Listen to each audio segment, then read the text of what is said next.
falando sobre os cenários para o futuro da democracia na América Latina até 2030. Eu convido o Paco Mariana Miranda, da Rios Partners. É um prazer estar aqui com vocês. Eu vim de São Paulo, estava bem friozinho lá também. Agradeço muito ao Atuação, à Cidade Democrática e ao Politize pelo convite e a todos, claro, que apoiam essa iniciativa. Legal, obrigada, Jamil. O Alerta Democrático, em português, Alerta Democrática em espanhol, é uma iniciativa que tem o apoio de 3 fundações: Fundação Avina, Fundação Ford e Open Society Foundations. O alerta são os 4 cenários possíveis para a democracia na América Latina em 2030. Estão longe de serem verdades absolutas, longe de acontecerem em sua integridade, mas sim em um conjunto de possibilidades traçados a 2030. Então, antes de eu apresentar quais são os cenários, eu vou propor uma imersão de 20 segundos, só para a gente poder entrar na apresentação, porque senão a gente sai de um ambiente e entra em outro. Vou pedir para vocês fecharem os olhos, quem quiser fechar o olho. Quem não quiser fechar o olho, falar, já vem essa história de fechar o olho, não fecha. Só abaixo os olhos para o chão. E aí a pergunta é, em 2030, qual é a democracia na América Latina? 20 segundos.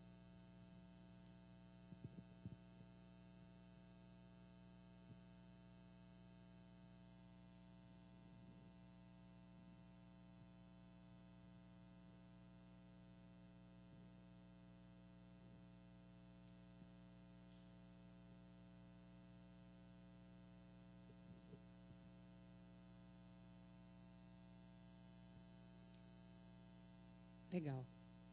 Eu gostaria de perguntar a cada um de vocês qual foi o pensamento, mas como eu não tenho esse tempo, eu vou pedir para que vocês mesmos façam a sua reflexão a partir daquilo que veio para vocês e como é que essa perspectiva pessoal conversa com esses cenários.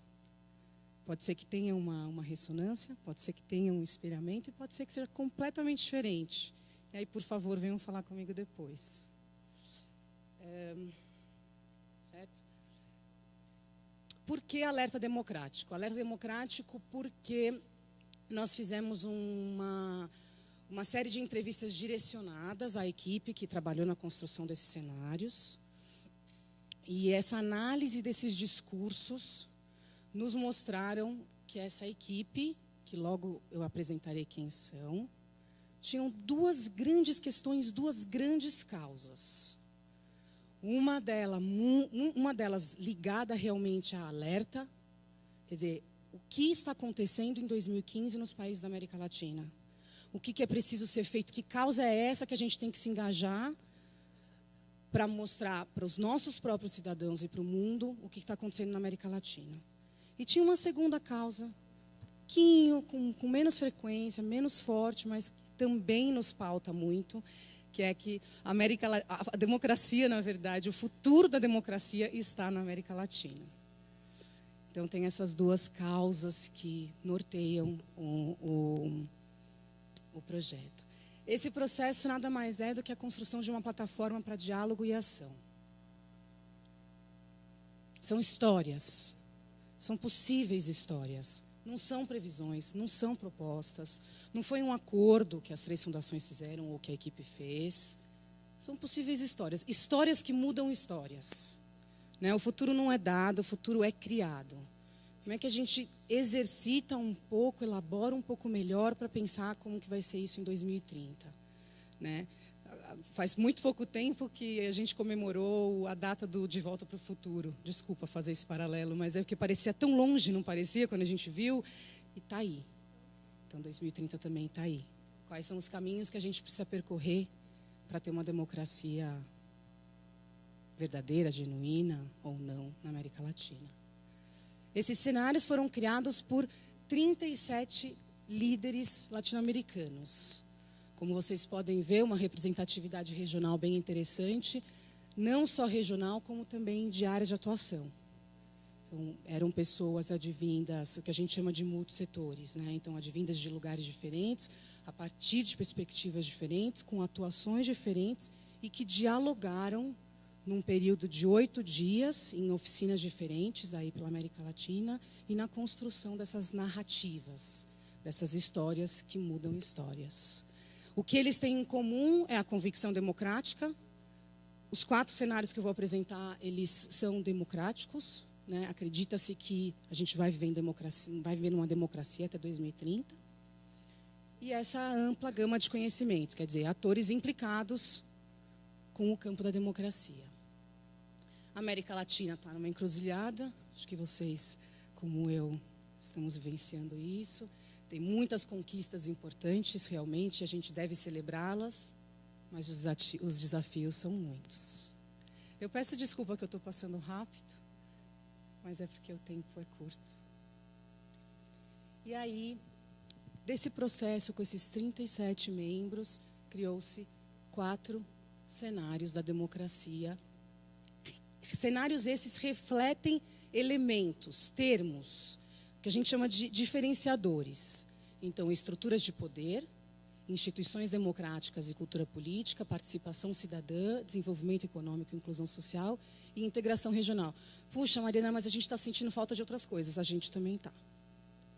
É isso, assim, para você construir narrativas possíveis, a convergência foi necessária. Então, muitas forças que orientam esse futuro, elas vão sendo margeadas nas narrativas. E a proposta é que a gente possa apresentar as narrativas e que você contraponha elementos que não estejam presentes. Os cenários, eles são vistos como um conjunto de possibilidades, né? Como eu disse, eles coexistem. Eles são tensões possíveis. Eles são traçados, caminhos que a gente consegue enxergar em 2030. Então, muitas vezes elaborados de uma maneira bem densa, né? E aí os nomes comunicam bastante. Vou falar rapidamente. Como é que está meu tempo, Jamil? Legal. Então, a democracia em transformação é um cenário de redistribuição de poder, de fortalecimento da democracia e de inovação institucional. E aqui tem, como eu falei, são narrativas mesmo. Quando vocês entrarem, enfim, tiverem interesse em entrar no site e baixarem um relatório, vocês vão ler são histórias mesmo, que narram de 2015 a 2030.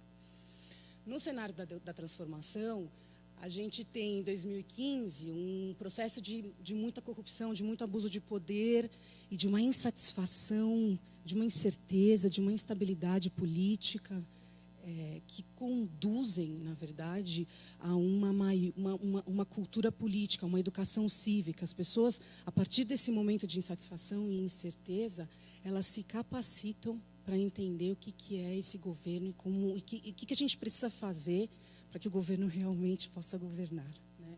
Então, você tem um eleitorado mais exigente em 2020. Você tem uma onda de reformas, né, que vão acontecer em 2022, uma mudança de governo, uma mudança de envergadura em 2018, para que essas reformas sejam possíveis. Aí você tem um modelo econômico mais diversificado, né, que consegue incluir novas possibilidades de desenvolvimento. E aí, em 2030, uma região realmente inserida num contexto global, mostrando que é um bloco democrático e que está ouvindo seus cidadãos, e a participação social acontece efetivamente nesse cenário. E aqui, gente, de novo, assim, é um resumo muito en passant. Quais são as características macro, né? Então, você tem um poder redistribuído, você tem uma valorização das instituições democráticas e uma cultura política realmente compartilhada entre a população. Você tem um eleitorado mais exigente, uma participação social que encontra mecanismos realmente eficazes de interpelação do poder. Tem modelos alternativos de desenvolvimento sustentável e um bloco político, uma integração regional que pode atuar, que atua frente aos blocos internacionais. Então, é possível que nesse futuro, é isso, os padrões históricos de desigualdade se modifiquem, que as instituições estatais realmente mudem a regra do jogo, tem um equilíbrio, essa representatividade, essa crise da representatividade que a gente vive nesse cenário, ela é suplantada, né? A gente realmente se sente representado. Então, tem um aprofundamento da democracia, uma América Latina que tem lições a dar. Aí a gente vem para um outro cenário, da democracia em tensão, que é um cenário onde você tem uma aparente democracia, mas a concentração de poder ainda está em voga e muito fortalecida. Movimentos reformistas, povo na rua, né, pedindo por mudanças, mas sem organização, não causam efetivamente uma mudança. E aí, em 2018, a gente, na verdade, tem uma reafirmação, né, de muitos governos, a reeleição continua acontecendo, então a estrutura de poder antiga se mantém. A gente tem essa extensão de mandatos, a perda de fiscalização. Em 2028, a gente vai para essa visão de que existiram melhoras, o governo se manteve, então você teve mais planos de Estado e não de governo, mas a lógica de concentração se mantém. E aí, em 2030, a gente vê uma América Latina com um modelo de desenvolvimento não pluralizado e sem inclusão. Então, é uma concentração de poder, uma cultura política caudilista e clientelista, baixa participação eleitoral, quer dizer, a democracia entendida como voto, né? Então eu exercito minha democracia a partir do momento que eu voto, tem um desenvolvimento econômico e uma inclusão social muito baixas e a integração regional é muito fraca. Quer dizer, que democracia é essa que a gente vive? A gente vive numa democracia verdadeira ou não? Mobilização. Não sei se vocês viram a entrevista que o Lula deu a Roberto Dávila, e peço licença aqui para fazer um adendo interessante quando ele afirma que a democracia é o exercício da mobilização e o exercício da disputa, né? E eu fiquei pensando o que isso conversava com o nosso cenário de mobilização popular, pressão e criatividade, desafiando as estruturas de poder tradicionais. A gente vai conseguir uma mobilização organizada que realmente interpele e crie mecanismos e crie efetivamente processos que interpelem o poder e que mudem o poder? Então, a gente vem, né, tem crescentes, eu estou com o meu tempo bem apertadinho, né? Então, a gente tem uma primavera latino-americana, quer dizer, vem desde 2013 esses movimentos, estourando o movimento no México, movimento no Chile, movimento no Brasil, e aí apoiado pelas novas tecnologias, por essa organização, pelos coletivos, você realmente consegue aumentar, interpelar o debate público, interpelar o poder, diminuir a polarização. Tem um encontro de reformas inspiradas por todo esse movimento. Então, em 2020, quando a gente entra na década de 2020 a 2030, reformas políticas são conquistadas, e aí a gente chega em 2030 com alianças regionais, inclusive, fortalecendo a democracia, fortalecendo as instituições democráticas. Então, é um poder desconcentrado, né? Existe uma frustração muito grande com a democracia tradicional, mas é um desafio permanente desse grupo grande de pessoas que estão articulados e que estão muito bem ferramentados para interpelar o poder. Tem modelos inovadores e inclusivos de desenvolvimento econômico e novas maneiras de trocas regionais. A gente acredita que nesse futuro possível a sociedade realmente ela faz parte do processo de decisão. E a América Latina é vista globalmente como um laboratório muito interessante de mobilização pública e de conquistas. A democracia em agonia. É um cenário de democracia sequestrada, dominada pelo crime organizado, gerando medo e um senso de derrota. Cada vez mais os cidadãos se distanciam dos partidos políticos. Os partidos políticos fazem parte de uma máquina, na verdade, está muito mais a favor dos poderes fáticos e da autopromoção e da autorreeleição do que da representação. os governos na América Latina eles não conseguem alterar esse paradigma de guerra contra as guerras. Se o crime está fora ou está dentro do Estado, né? Existe uma mistura muito grande do que é crime e do que é governo. E a gente acaba se tornando um território onde os serviços públicos não existem, onde você não tem... Parece que você não tem voz, não tem ator, não tem com quem falar.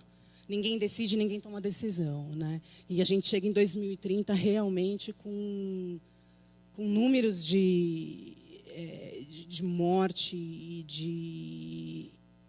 de afronta mesmo democrática à sociedade latino-americana muito altos.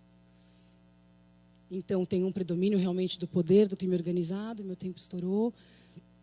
Em muitos territórios, as instituições estão minadas e as estruturas de governança estão estabelecidas de modo que debilitam os ideais democráticos. Então, a gente vive, na verdade, num ambiente onde não tem valor democrático, né? Onde cada um advoga por interesse próprio. A cidadania é caracterizada pelo medo, pela autocensura, tem muita pobreza, o potencial produtivo da região está muito baixo. E o crime organizado realmente se beneficia dessas redes integradas latino-americanas. Quer dizer, a gente vive numa região onde os custos estão muito altos, a crise de segurança é tremenda, né? E o mundo acaba olhando para a América Latina como um continente onde as formas mais debilitadas de governo foram construídas sobre os ideais democráticos. Quer dizer, é onde que a gente chegou. Bom, o projeto foi lançado há 2 meses, a gente está ainda num movimento de alianças. Todo o material produzido é publicizado, então a gente tem uma grande gama de universitários e acadêmicos que estão baixando os relatórios. A gente fechou agora uma aliança com o pessoal da Democracia Aberta, que é um grupo europeu, espanhol, que estuda muito a América Latina. Então, a gente também está pensando muito nessas alianças de como trazer essas temáticas, publicar artigos, publicar esses estudos a partir das perspectivas da equipe de cenários, que são aqueles 37 líderes. Né? A gente fechou também uma aliança com uma coligação pela democracia plena de El Salvador. Então, o E Agora é um pouco assim, quais resultados que essa causa que está começando, de novo, a gente está começando o processo, como é que a gente se alia a causas que já estão em voga e que estão realmente questionando, debatendo e dialogando sobre a democracia na América Latina.